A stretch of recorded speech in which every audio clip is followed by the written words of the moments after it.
This is Tom Dillon, the Lifetime Liberal, and today is Monday, September 24th, 2018. The title of this rant is 6 Weeks of Fury. GOP rage will be on full display till the election. This is about keeping power. That's what it's all about. Now, it looks like Kavanaugh, the Supreme Court nominee, may be going down. I'm not going to get into the sexual aspects of it all, very well written by many other people. But the Republicans knew who this guy was. Not necessarily that part of it, the sexual part of it, but they knew that he was a full-fledged partisan who would do anything to protect the president, and that is exactly what they wanted. Remember, during the election cycle, the Federalist Society put out a list of 20 people who they said would be the next Supreme Court justice. Kavanaugh was not on it. And then after the election, after things started getting a little hot for the president came out with this new list, and Kavanaugh was suddenly at the top. So they did this for a reason. They needed someone to protect the president. And they had to pick the one that would protect the president the most.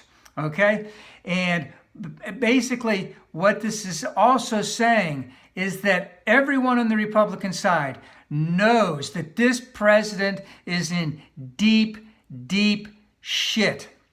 At the same time, they're willing to take the political hit of nominating this guy, put him on the Supreme Court, and have the wrath that goes on after that. But then again, they can look back at Clarence Thomas and say, hey, this guy's been on the bench for 30 years. He's done everything that we've asked him to.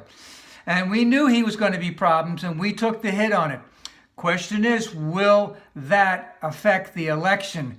And also all of the things that would go on after that.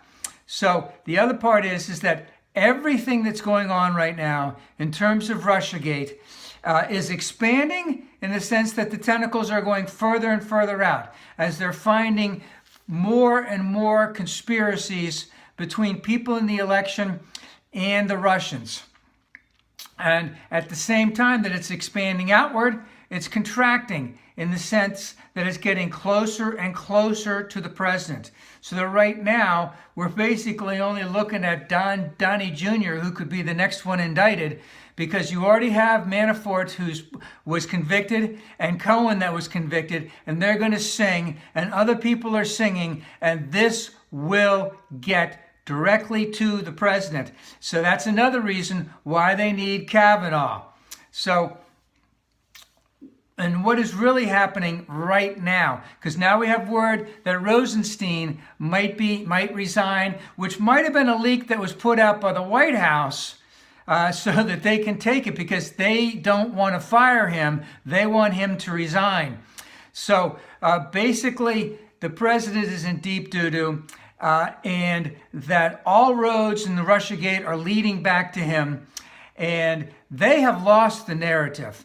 They have lost, not even, I won't call it the high ground, but they need to have their narrative, because they need to have their base stoked about all of these things. And all of these bad things that are coming out are worsening their appeal. And right now, as long as the election, it looks like it might flip to the Democrats, and everything that these Republicans are doing to keep Kavanaugh in, to protect the president, they're all backfiring on him, and we need to continue this. We need to continue the resistance, and we must vote all of these scumbags out.